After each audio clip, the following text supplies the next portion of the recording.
특검 두고 같은 말, 다른 말. 이 유한기 내지는 유동규라는 사람을 시켜서 그만두게 종용한 겁니다. 소위 말하면 하극상이죠, 뭐 이거. 저는 그분이 계속 계시길 바랬어요. 또 유한기 본부장도 사실은 일부러 저희가 채용한 분이시기 때문에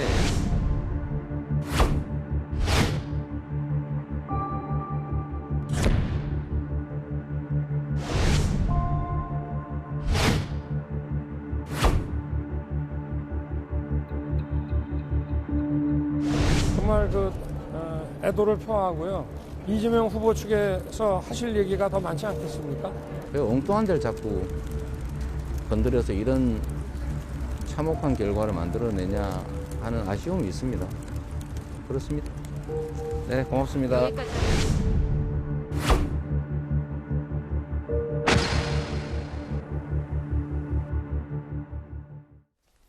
네, 대장동 개발 특혜 의혹으로 검찰 수사를 받아오던 유한기 전 성남도시개발공사 개발본부장이 어제 숨진 채 발견됐습니다. 유 씨는 극단적 선택을 내비치는 유서를 남긴 걸로 그렇게 전해지고 있는데요. 이로 인해 대장동 윗선 수사에 차질을 빚는 것 아니냐 이런 우려가 나오고 있습니다. 먼저 어제 상황 같이 한번 보시죠. 유한기 전 본부장은 12월 1일, 7일 두 차례가 걸쳐서 검찰에 조사를 받았습니다. 그리고 9일 날 검찰은 뇌물 2억 원을 받았다 이렇게 구속영장을 청구했는데요. 그러자 사직서를 맡기고 퇴근했습니다. 그리고 어제죠. 어제 새벽에 유서를 부인이 발견하고 경찰에 신고했는데 자택 인근에서 시신이 발견됐습니다. 그리고 다음 주 화요일 구속영장 실질심사를 앞두고 있었는데 결국 공소권 없음으로 종결 처리될 것으로 보입니다. 이현정 문화일보 논설위원 나오셨는데요. 네. 자, 유한기 전 본부장 하면 유동규 전 본부장이 이어서 성남도시개발공사에서 넘버 2다 이런 얘기를 했단 말이에요. 그만큼 구속영장 실질심사를 앞두고 상당한 이 사건을 두고 심리적 부담을 느꼈다. 뭐 이렇게 봐야 될까요? 참 이 대형 사건이 일어날 때마다 이런 일이 벌어져서 굉장히 안타깝습니다. 특히 이번 사건 같은 경우는 성남도시개발공사의 유동규, 유한규 이 두 분이 사실은 이제 뭐 U1, U2다 해서 핵심적인 이제 당사를 지목받는데 유동규 씨 같은 경우도 사실은 뭐 극단의 선택을 시도를 했다는 이야기가 있었지 않습니까? 근데 지금 유한기 전 본부장이 이렇게 이제 극단적인 선택을 한 것인데요. 이분 같은 경우는 사실은 두 가지 혐의를 받고 있었습니다. 하나는 지금 황무성 사장에 대한 이 사퇴 압박, 이게 직권남용 혐의거든요. 아시겠지만 그 녹취록이 이제 공개가 됐죠. 그러다 보니까 그 녹취록 속에서 보면 황무성 사장한테 사퇴를 종용했던 바로 그 혐의와 관련되어 있는 것이고, 그 다음에 또 하나는 뇌물수수 혐의인데 이 대장동이라는 지역 자체가 환경 영향 평가를 받게 돼 있습니다. 근데 이게 지금 환경의 1등급을 받게 되면 여기에 아파트를 지을 수가 없어요. 예. 그러니까 그거를 좀 1등급을 받지 않게 해달라는 명목으로 남욱 정영학 두 사람으로부터 2억 원을 받았다는 뇌물수수 혐의인데 본인은 그동안 이걸 계속 부인해 왔습니다. 그리고 압수수색 영장이 3차례 신청이 됐는데 다 기각이 됐어요. 근데 이번에 이걸 가지고 이제 구속영장이 청구가 됐고 이제 영장 실질심사를 앞두고 있었는데 보통 이런 일을 보면 이제 지금 아직 이제 유서가 공개가 안 됐기 때문에 정확한 사인은 모르겠습니다만은 아무래도 수사가 이게 좀 굉장히 오래 끌었습니다. 그러니까 보통 이제 이런 사건 같은 경우는 검찰의 수사 속도가 굉장히 중요한 이유가 진실 규명도 중요하지만 이런 것들을 방지하기 위해서 빨리빨리 신병처리를 하는 것도 중요하거든요. 예. 그러니까 그런 측면에서 아마 심리적 압박을 굉장히 느꼈을 가능성이 현재로서는 그거로 추정할 수밖에 없을 것 같습니다. 네. 앞서 짚어주신 대로 유한기 전 본부장은 뇌물 혐의와 함께 황 전 사장에게 사퇴 압박을 한 혐의로도 수사를 받고 있었습니다. 지난 10월엔 황 전 사장이 유 씨와의 대화 녹취록을 공개하기도 했는데요. 지금 화면에서 보시는 것처럼 유 전 본부장은 시장님 명을 받아서 한 것 아니냐라면서 황 전 사장에게 사직서를 내라고 압박하는 내용의 녹취록이 공개가 됐습니다. 유 씨의 사망을 두고 황 전 사장은 착잡하고 어처구니 없는 일이다라고 말을 했는데요. 황 전 사장은 한 언론과의 인터뷰에서 잘못한 사람은 따로 있는데 뭘 그렇게 잘못했다고 그런 선택을 했느냐며 시키는 대로 한 것밖에 없다라고 안타까운 심정을 드러냈습니다. 두 변호사님께 질문을 각각 드려볼 텐데요. 앞서 지적해 주신 대로 유 전 본부장의 사망으로 이제 성남시 윗선을 향한 윗선 수사는 좀 불가피해졌다 이런 지적들이 나오고 있어요. 먼저 어떻게 보세요? 사실 유 전 본부장이 받고 있는 혐의는 뇌물, 영장 청구서에는 뇌물만 적시됐습니다. 그런데 이 2억 원을 수령했다는 그 혐의와 관련해서 사실 정영학 그리고 이 남욱의 진술에 의존한 측면이 있어서 사실 이 과정 중에 계속해서 부인을 했고 자금의 어떤 그 흐름까지 객관적으로 검찰이 확보하지 못했던 것 같습니다.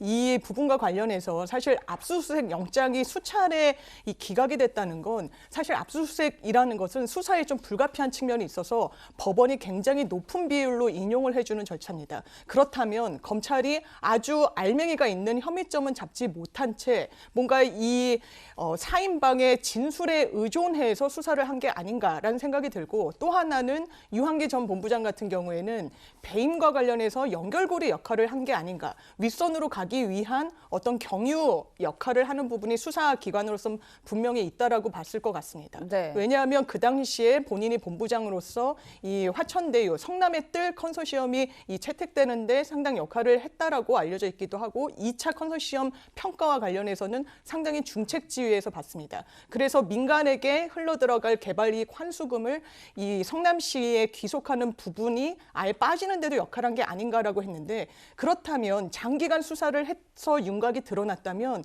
구속영장 청구서에서 이 부분도 담겼어야 되는데 담기지 못한 부분이 있습니다. 그렇다면 이 수사가 과연 실체가 있는 부분에 대해서 속도감 있게 이루어진 것인지에 대해서 의문이 있을 수밖에 없고 지금 말씀 주신 그렇다면 이 사장에 대해서 사퇴를 종용한 부분 이건 법리적으로 구성할 때는 강요죄에 해당할 여지가 있는데 강요죄는 폭행 협박이 있어야 됩니다. 폭행 협박이라고 볼 수 있는 구성 여건 해당성은 없어 보이고 또 이것도 아래 직책에 있는 사람이 사장에게 사퇴를 종용하는 건 상당히 이례적이긴 한데 이해할 수 있는 맥락은 있었습니다. 왜냐하면 이 황무성 전 사장 같은 경우에는 본인이 사기죄로 기소돼서 재판을 받는 이 사실관계를 맥락을 생략한 채 이 부임을 했고 그렇다면 아마 이 성남도시개발공사의 황무성 사장이 부임하게 됐을 때 뭐 가교 역할을 유한기 씨가 했던 것으로 알려져 있는데 본인이 책임을 느꼈을 수도 있고 그것과 관련해서 사실관계가 이러하니 사퇴하라고 이야기한 게 상당히 상식에 반하지도 않는 부분이 있습니다. 네, 정혁진 변호사님. 네. 좀 전에 봤지만 뭐 장윤미 변호사께서는 유한기 전 본부장이 뭐 여러 가지 이제 황무성 전 사장이 다른 뭐 사기라든지 다른 혐의로 이제 연루돼 있다 보니까 그래서 사퇴를 종용했다고 보지만 또 한편에서는 혹시 황무성 전 사장이 대장동 개발 사업에 방해가 되니까 사퇴시킨 거 아니냐 이런 뭐 추측도 있습니다. 그러다 보니까 과연 왜 유한기 전 본부장이 그렇게 사퇴를 강요했느냐 여기에 대해서 누구 다른 배경이 있느냐 이걸 밝혀야 된다 이렇게 얘기를 했는데 유 전 본부장이 극단적 선택으로 사망을 하고 나니까 이 수사가 결국 안 되는 거 아니냐 이렇게 보는데 어떻게 보십니까? 그러니까 일단은 그 영장상의 혐의는 대장동하고 상관이 없어요. 2014년 뇌물 사건이니까. 그런데 중요한 거는 대장동 사건 아니겠습니까? 유한기 본부장이 비록 유투라고 불렸지만 그 시설관리공단 시절부터 2011년 7월부터 2018년 9월까지 7년 동안 이 사업을 갖다가 봤던 사람이고요. 무엇보다도 그 유동규 본부장하고는 틀리게 정통 건축공학과 전공하고 현대건설 같은 큰 건설회사의 경력을 갖고 있는 그런 전문가란 말이죠.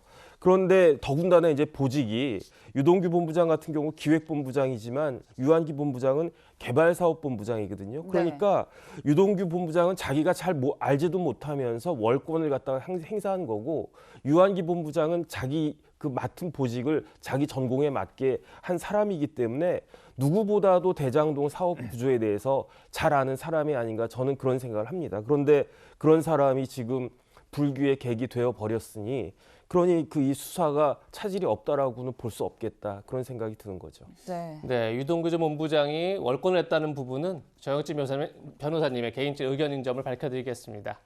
유한기 전 본부장의 사망에 이재명 후보, 윤석열 후보는 일제히 특검 도입을 촉구했습니다. 그런데 서로 속내는 달라 보입니다. 안타까운 일이고요. 어쨌든 뭐 명복을 빕니다. 근데 수사라고 하는 게 정말 성역 없이 필요한 부분을 다 했으면 좋겠는데 정말 그 애도를 표하고요. 그 부분에 대해서는 이재명 후보 측에서 하실 얘기가 더 많지 않겠습니까?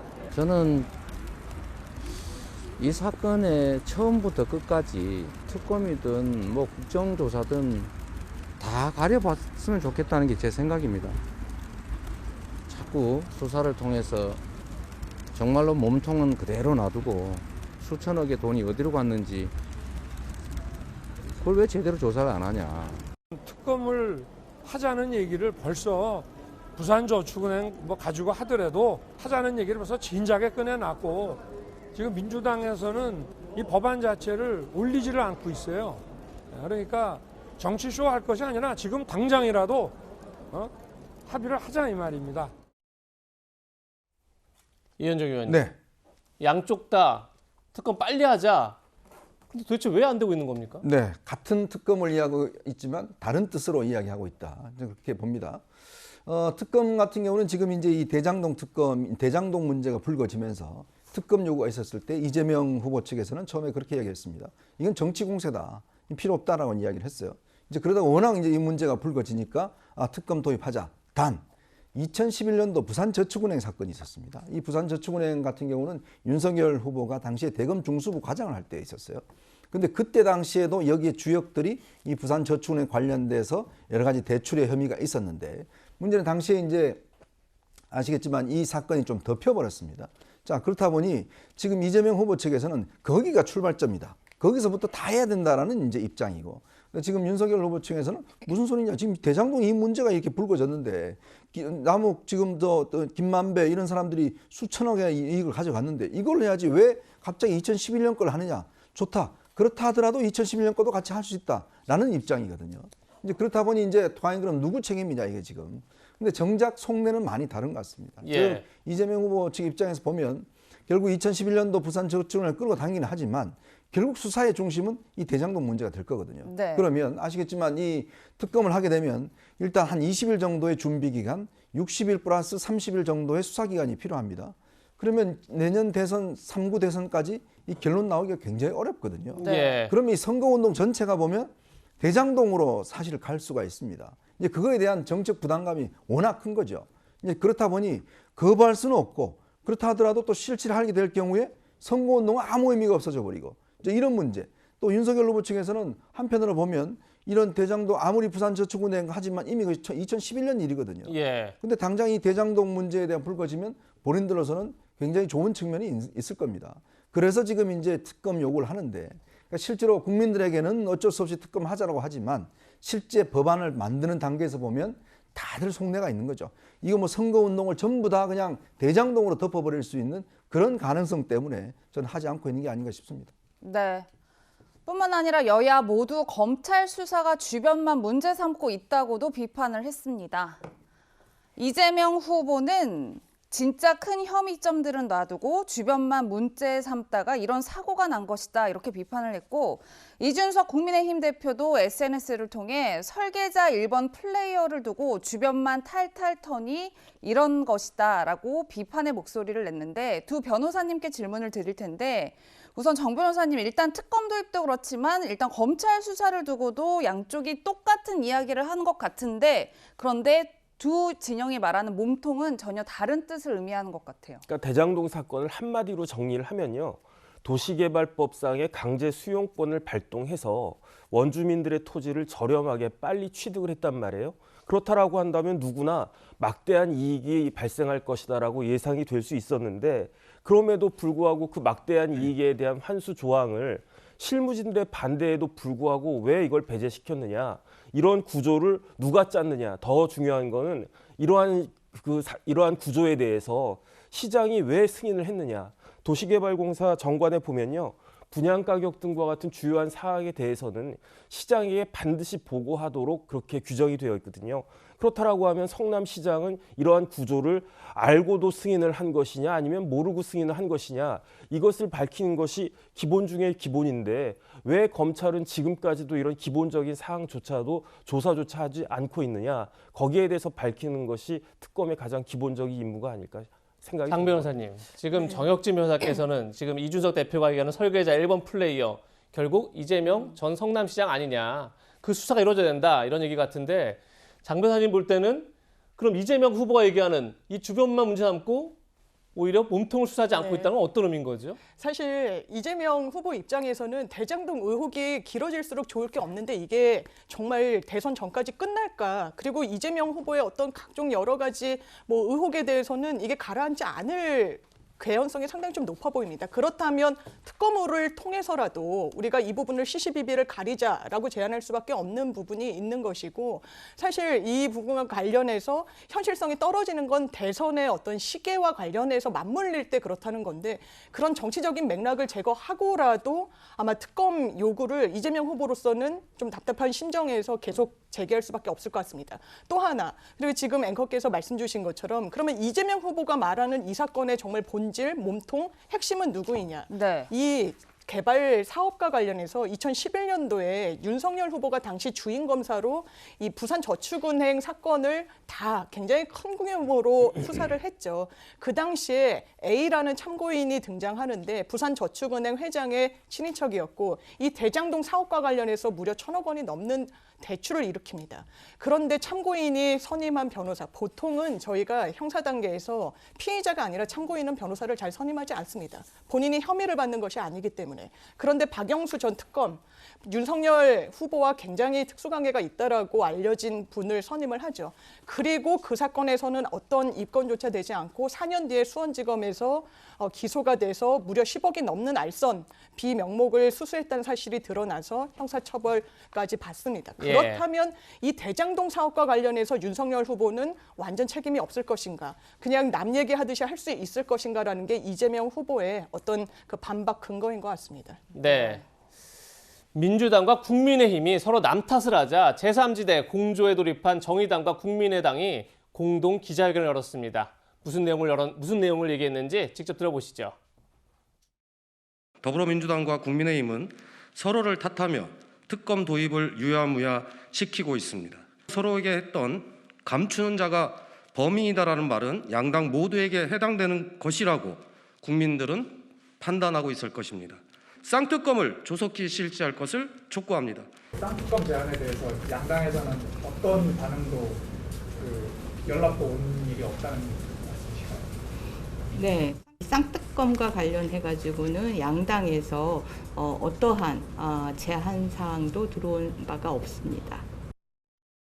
최혁진 변호사님, 지금 정의당과 국민의당 얘기는 만약에 여야가 쌍특검을 하지 않으면 박범계 법무부 장관에게 상설특검을 요구하겠다 이런 말도 하더라고요. 네네. 그러니까 여야 합의가 없어 상설특검이 가능한 건가요? 네네, 가능합니다. 일반적으로는 특검을 새로운 법을 입법하는 형식으로 하는데 특별검사의 임명에 관한 법률이 따로 있어요. 거기 2조에 보면은 수사 대상으로 국회가 본회의로 의결도 할 수 있지만 법무부 장관이 이해관계 충돌이나 공정성 등을 이유로 특검의 수사가 필요하다라고 판단한 사건에 대해서도 특검을 임명할 수 있도록 이렇게 규정이 되어 있습니다. 이 법을 정의당 등은 이야기하고 있는 것이고, 이 법에 따를 때 80일, 한 90일 정도 안에 결과가 나올 수 있게끔 그렇게 판단이 되기는 합니다.